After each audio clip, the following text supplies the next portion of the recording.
And so it's going to be very important for us to rethink learning environment and delivery. Yes. We're going to have to introduce technology increasingly into the education space. And in my view, we have to do it very fast. We've got to now go the direction of e-learning to augment the human element so that the teachers can communicate. See, right now, there are applications which enable both the teacher and the parent to track even the whereabouts of the kids in real time. And it can report to the parent the level of the battery of the gadget that the child has. So if the child switches it off, the parent will know that it's deliberate and it's something that would need to be checked. That's one. Two, when they get to the school, the gadget should be able to report that they are in school. And so the parent at any given time will know where the child is, what is happening, and the teacher will also know. So we need to start piloting some of these programs very quickly. I know what you guys are going to say. No, it's not in the policy or what. No. Policies that have not served us, we're going to have to abandon. Yes. We're going to have to try new things. Even if they're not written anywhere, we're going to experiment on the trot to make sure that we deliver the best results. That is one idea. There's another idea, very wild and radical. And I'm always interested in the crazy ideas that people bring to me. Some are suggesting a devolution of power and authority to the schools and teachers so that government plays a limited role in the day-to-day running of the school. Yes. All government does is to set standards and say, we want our kids to be at this level. Yes. It is your job to deliver. Yes. Here is the school, properly maintained, in mint condition. We maintain, we give it to you and say, this is your school. Put yourselves together, organize PTA, whatever you want to do, structure yourselves and run this thing. Yes. And here's a monthly subvention, whatever you want to call it, enough to take care of this. Deliver 90% pass rates, deliver us the best results. Yes. And then we have an inspectorate that goes around and checks whether there's compliance. So that the management, the day-to-day, the operational issues of any school are vested in the people at that school. So we have vanguards of competition and cooperation.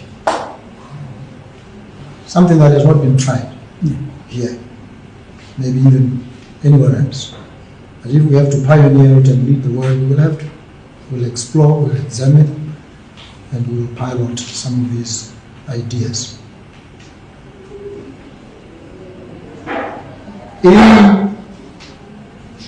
1957, the Russians sent a space shuttle, Sputnik, into orbit.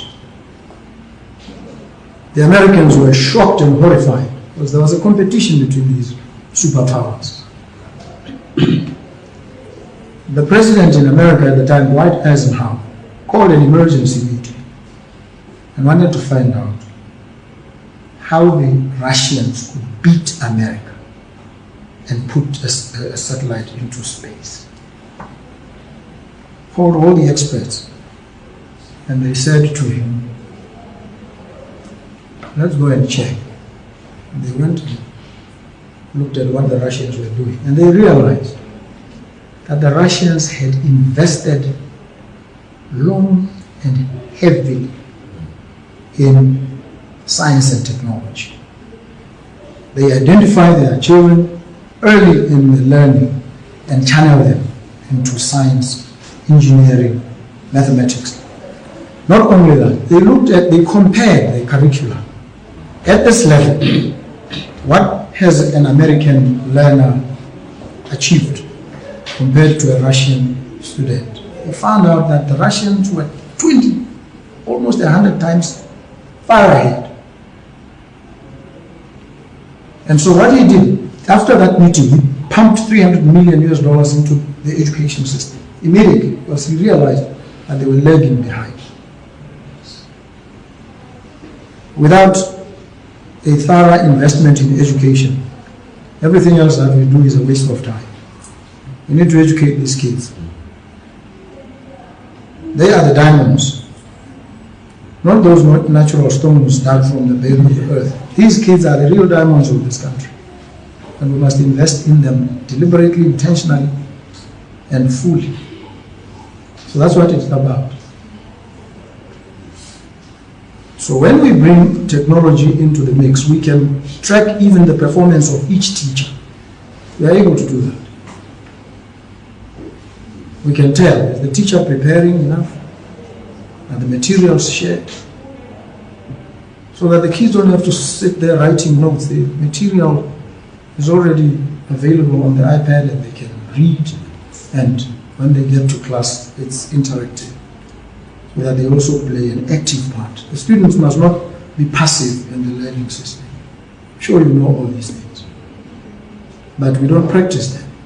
We use what Paulo Freire called the banking concept of education. The teacher teaches, the students are taught. The teacher thinks, the students are thought about. So the teacher comes to deposit, and the examination is a withdrawal. It wants the student to reproduce exactly as was given. That's not learning.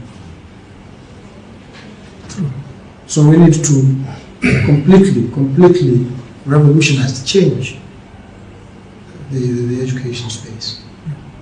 So all of us have to work together. I'll at some point maybe move around and meet the teachers themselves and understand things from their standpoint. So thank you very much. And in particular, with the reference to Corporal